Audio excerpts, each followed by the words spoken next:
James Renouf and Mark Gannon here for another video relating to IEEPA tariff refunds, and that is what are HTS codes and why are they important for IEEPA refunds? Just also wanted to thank all the people that are watching these videos and getting value from them. First of all, Mark and I are not lawyers, but we're here to provide knowledge and insight to get you to the appropriate legal counsel to make sure you get the refunds that you deserve. Now, HTS codes, Mark, the way that I look at them in a simplistic fashion is like a barcode, that is used when imported goods come in that you scan that are designed or required for US customs.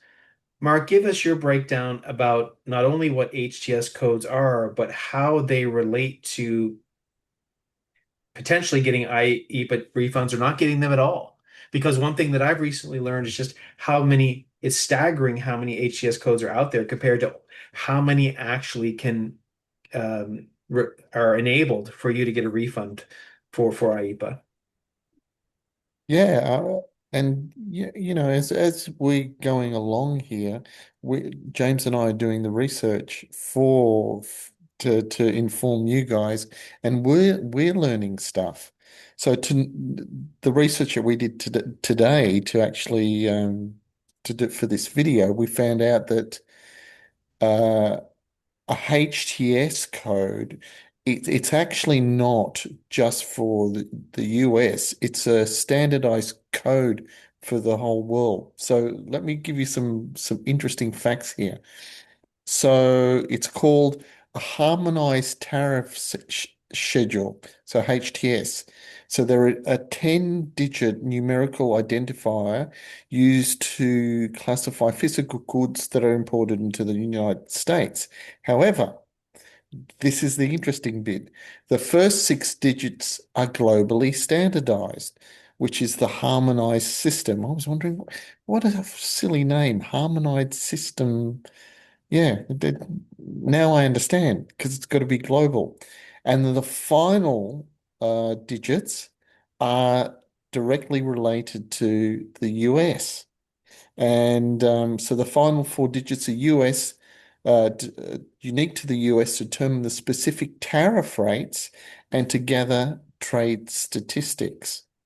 So that is what an HTS code is. And it's basically a barcode, as James said before. Right. So what does that relate to IEEPA? Okay.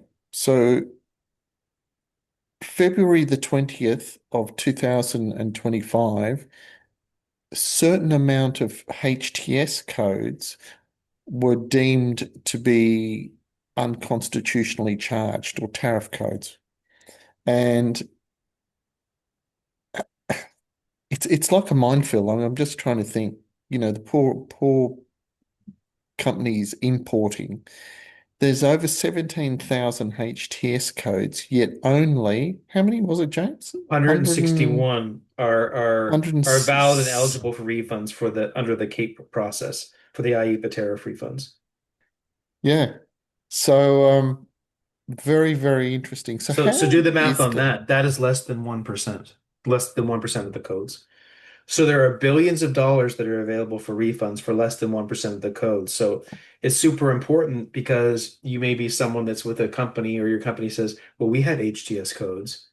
Therefore, therefore we should get a refund. That's not necessarily the case. Again, only 1% of those codes are valid. So that's why it's super important to work with proper legal representation to make sure that you in fact do qualify for your specific codes. And they have software, they have tools that can hone in on that and get you the answer specifically. Rather than doing all that work or paying money to a lawyer that's not qualified, that does not specialize in this and wasting all that time and money, you can get to our legal partners that can get to the root of it and make sure that you are absolutely qualified. In fact, you go down that path very quickly when you click on the link below and we reach out to you. They will find out very quickly if this is something you're even eligible for with no cost to do that. That's it.